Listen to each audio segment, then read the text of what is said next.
नमस्कार प्रिय विद्यार्थियों। कबीर साखी पद्यावतरण की व्याख्या श्रृंखला के अंतर्गत भाग 4 में आपका स्वागत अभिनंदन। भाग 4 के अंतर्गत जिन साखियों की हम व्याख्या करने जा रहे हैं उसकी पहली साखी, पहला दोहा इस प्रकार है। यह तन जाले मसी करो, लिखो राम का नाम, लेखनी करूं करंक की, लिख लिख राम पठाऊं। प्रिय विद्यार्थियों, मैंने आपको पूर्ववत वृत्तचित्रों में भी इस बात का उल्लेख किया है कि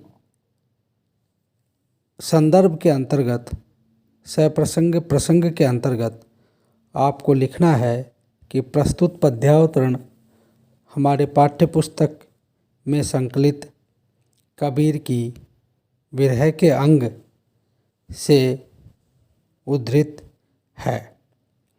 और फिर इसके बाद में जो अगला जो मैं आपको भाव बताने वाला हूँ, व्याख्या, उसका संक्षेप में एक दो लाइन में, पंक्तियों में लिखना है। और अब हम इसकी व्याख्या करते हैं और अंत में इसमें जो विशेष है उसकी बात हम आपके सामने रखेंगे। विद्यार्थियों, इसकी जो पहली पंक्ति है उसमें कबीरदास जी कहते हैं कि यह तन जाले मसी करो, लिखो राम का नाऊ। नाऊ मतलब नाम।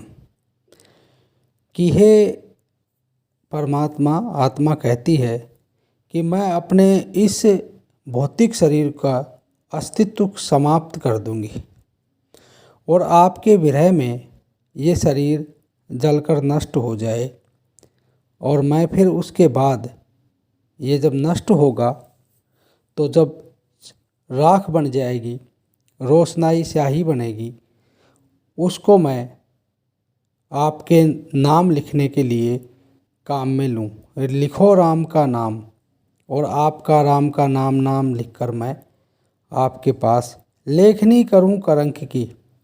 और जो हड्डियां शेष रह जाती हैं शरीर जलने के बाद, तो करंक का मतलब है हड्डियां। जो मेरी हड्डियां हैं उनकी मैं लेखनी बनाऊं, लिख लिखी राम पठाऊं, और आपका नाम लिख लिख कर पठाऊं मतलब होता है भेजना। तो यहाँ पर आत्मा अपने विरह की चरम अवस्था में है और वो अपने परमात्मा को संबोधित करते हुए कह रही है कि हे ब्रह्म, हे अंशी, हे परमात्मा, मैं आपको प्राप्त करना चाहती हूँ और आपसे जुदा रहने की जो ये पीड़ा है, विरह है, इसको मैं सहन नहीं कर सकती। और यदि आप मुझे दर्शन दें, अपना अस्तित्व दिखाएं, तो इस शरीर में जब रहते हुए आप मुझे अपना अस्तित्व नहीं दिखा सकते, आप अपने दर्शन नहीं कराते, तो मैं अपने आप को समाप्त करने के लिए भी तैयार हूँ, उद्धत हूँ। और उसके बाद जो मेरे शरीर का अवशेष रह जाता है, उस अवशेष में जो राख बन जाती है और जो हड्डियां रहती हैं, उनके माध्यम से कबीर कहते हैं कि किस तरह से वो आत्मा क्या कह रही है। देखिए, शरीर तो नष्ट हो जाता है, परंतु आत्मा इस पद से स्पष्ट है कि शरीर तो नष्ट हो जाता है, हिंदू धर्मशास्त्रों में ये कहा गया है, लेकिन आत्मा अजर और अमर है। उसको वायु उड़ा नहीं सकती, अग्नि उसको जला नहीं सकती। गीता में भी ये कृष्ण जी कहते हैं। और लगभग उसी भाव को लेकर कबीर यहाँ पर इस साखी को प्रस्तुत हैं। उसमें क्या कह रही है कि अपनी जो हड्डियाँ शेष रहेंगी, उन हड्डियों को लेखनी बनाऊं, और जो शरीर नष्ट होने के बाद जो राख है, उस राख को उससे में डालकर और फिर मैं आपका नाम लिखूं। और मैं बार बार आपको ये बताता रहता हूँ कि जो राम है वो राम कबीर के यहाँ पर दशरथ के बेटे नहीं हैं, पुत्र नहीं हैं, अयोध्या के राजा नहीं हैं, रावण को पराजित करने वाले नहीं हैं। यहाँ पर राम एक ऐसे पुरुष के रूप में हैं, एक ऐसे ईश्वर के रूप में हैं जो सर्वत्र व्याप्त हैं, जो कण कण में व्याप्त हैं, जो घट घट में व्याप्त हैं, जो पूरी सृष्टि पूरी कायनात में वो व्याप्त हैं, हर जगह हैं। वो किसी नगरी में निवास नहीं करते, वो किसी कालखंड में राजा नहीं हैं। ये तमाम जो है इस पर मैंने पहले भी इस विषय पर कई बार आपको बार बार मैं बोलता रहा हूँ और अभी भी इस बात को मैं रेखांकित करना चाहता हूँ कि कबीर के राम और तुलसी के राम में अंतर है।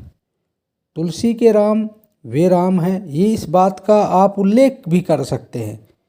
आप जब विशेष लिखेंगे, टिप्पणी लिखेंगे अंत में, तो इस बात का आपको उल्लेख करना चाहिए कि कबीर के राम में और तुलसी के राम में अंतर है, फर्क है।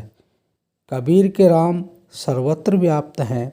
जैसे हम बोलते हैं राम राम राम राम, तो ये जो राम राम है ये वो अयोध्या नरेश नहीं है। ये राम वो राम हैं जो सर्वत्र व्याप्त हैं, जो पार ब्रह्म परमेश्वर हैं। तो यहाँ पर यह स्पष्ट हो जाना चाहिए आपको कि कबीर क्या कहना चाहते हैं। तमाम जो अब तक हमारी बातचीत हुई है, इस व्याख्यान में आपको ये समझ में आया होगा। इस व्याख्या का जो विश्लेषण मैं कर रहा हूँ उससे आपको बहुत सी बातें समझ में आ गई होंगी। और अब हम आते हैं विशेष पर। विशेष के अंतर्गत जो छंद है, छंद में दोहा छंद का प्रयोग हुआ है। अलंकार में यहाँ पर अनुप्रास तो है, लिखी लिखी शब्द में पुनरुक्ति प्रकाश है। और पुनरुक्ति प्रकाश अलंकार वहाँ होता है जब एक ही शब्द की आवृत्ति तुरंत आए, जैसे लिखी लिखी है, फिर है, जब जब है, पुनः पुनः है आदि। तो एक ही शब्द की आवृत्ति तुरंत बाद में आए, भाव एक ही रहता है, वहाँ पर पुनरुक्ति प्रकाश अलंकार होता है। तो यहाँ पर उस पुनरुक्ति प्रकाश अलंकार का प्रयोग किया गया है। वर्ण मैत्री है, पद मैत्री है और अनुप्रास का प्रयोग जो है वो भी यहाँ पर है। इसके बाद रस के रूप में भी आप रस का उल्लेख भी कर सकते हैं, रीति का, काव्य गुण का उल्लेख कर सकते हैं। ये तमाम जो अंग हैं इसका उल्लेख कर सकते हैं। और अंतर के रूप में मैंने आपको अभी बताया था कि तुलसी और कबीर के राम में अंतर भी आप स्पष्ट कर सकते हैं। ये जितने भी इसके, और भाषाई पक्ष को भी आप लेकर चल सकते हैं। ये जितने भी आपको लगते हैं कि इनमें ये विशेष बात है, विशेष का मतलब है कि मनुष्य सब एक जैसे होते हैं।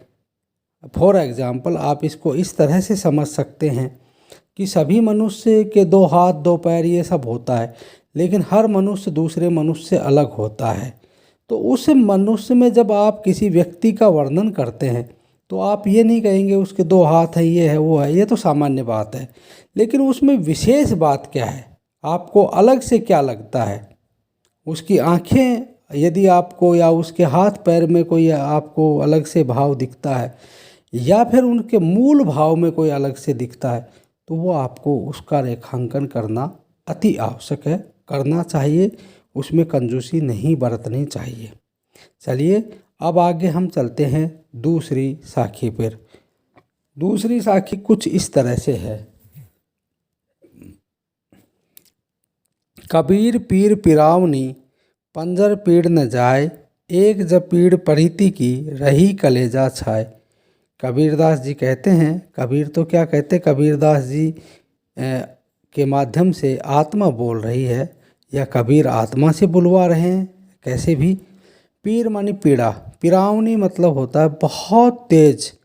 जब कोई पीड़ा अति होती है तो बार बार हम कई बार कहते हैं ना, यार मेरे पैरों में बहुत अधिक दर्द हो रहा है, बहुत अधिक ऐसे रुक रुक कर दर्द हो रहा है। तो उसको, उस स्थिति को हम पीड़ावनी कहते हैं कि वो पीड़ा जा ही नहीं रही है और वो पीड़ा असहनीय पीड़ा है। तो उसके लिए कबीर कहते हैं कि कबीर पीर पीड़ावनी, पंजर पीड़ न जाए। पंजर का मतलब होता है शरीर।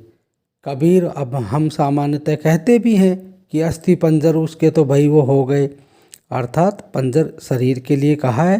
पीड़ माने पीड़ा और न जाए मतलब नहीं जाती है। अर्थात कबीरदास जी कहते हैं कि आत्मा कहती है कि मेरे शरीर में वो जो पीड़ा है, विरह है आपके अलग होने का, वो मेरे शरीर में इतनी अधिक है कि वो पीड़ा, विरह भाव यहाँ से निकलने का नाम ही नहीं लेता है। एक जब पीड़ प्रीति की रही कलेजा छाए। और कबीरदास जी कहते हैं कि हे परमात्मा, हे अंशी, आप एक ऐसी प्रेम से एक पीड़ा मुझे दीजिए जो मेरे कलेजे में छाए। कई बार क्या होता है कि किसी बच्चे को या कोई ऐसा व्यक्ति जो बार बार शैतानी कर रहा है और मानता नहीं है, तो जब हम कई बार उसके इस तरह से चोट लगाते हैं तो उसके बाद वो बिल्कुल एकदम चुपचाप रह जाता है। या दूसरे अर्थ में हम ऐसे भी कह सकते हैं कि कोई व्यक्ति बराबर बार बार बोलता रहता है और जब उसको एकदम सटीक जवाब मिल जाता है तो फिर उसकी बोलती बंद हो जाती है। ठीक उसी तरह से समझना चाहिए। कबीरदास जी कहते हैं कि जो ये पीड़ा है ये मुझे बार बार सता रही है और अधिक पीड़ा दे रही है, तो क्यों न आप ये पीड़ा प्रेम पूर्वक दीजिए ना, जिससे मेरे कलेजे में ये पीड़ा है ये सुख बनकर, शांति का एहसास लेकर, खुशी का एहसास लेकर मेरे अंदर समाहित हो जाए और ये पीड़ा न रहे, ये पीड़ा प्रेम में तब्दील हो जाए। तो यहाँ पर कबीरदास जी इस साखी में उसी भाव को अवतरित करते हैं और संपूर्ण जो अब हम जो विशेष के रूप में जब लिखेंगे तो वही छंद के अर्थ में और सारा भाषा वगैरह वो सारी चीज़ें हम लिख देंगे। और इस बात का ज़रूर उल्लेख कीजिए कि कबीरदास जी निर्गुण भक्त कवि थे और उनके पदों में, उनकी साखियों में निर्गुण भक्ति ठाठे मारती है, हिलोरे लेती है और निर्गुण भक्ति की तमाम जो सैद्धांतिक परिभाषाएं हैं वो कबीर के साहित्य में फलीभूत होती हैं। इसलिए मैं आपको बार बार ये बोल रहा हूँ कि कहीं आप इस बात को भूल न जाएं, इस बात को विस्मृत न कर जाएं। आपको इन सब तमाम जो कुछ ऐसी बुनियाद बातें हैं जिनका उल्लेख आपको प्रत्येक साखी में करना है। कुछ बातें होती अलग चली जाती हैं, जैसे अलंकार हर साखी में अलग होता है, रस है, काव्य गुण है, काव्य दोष भी आ सकता है, रीति है, ये तमाम जो है ये अलग हो सकती हैं, लेकिन कुछ जो मूल भाव है वो मूल भाव अलग नहीं होता है। तो प्रत्येक जो साखी है उसका एक तो अनुभूति पक्ष होता है और एक अभिव्यक्ति पक्ष होता है। अनुभूति पक्ष में जो भाव की जो मैं व्याख्या कर रहा हूँ वो है, और अभिव्यक्ति पक्ष वो है जिसमें भाषा, छंद, अलंकार, रस, रीति आदि का प्रतिफलन होता है। तो अब हम इस भाग में अपने इस व्याख्यान को समाप्त करते हैं और अगले भाग, 5वें भाग की तरफ चलते हैं। धन्यवाद।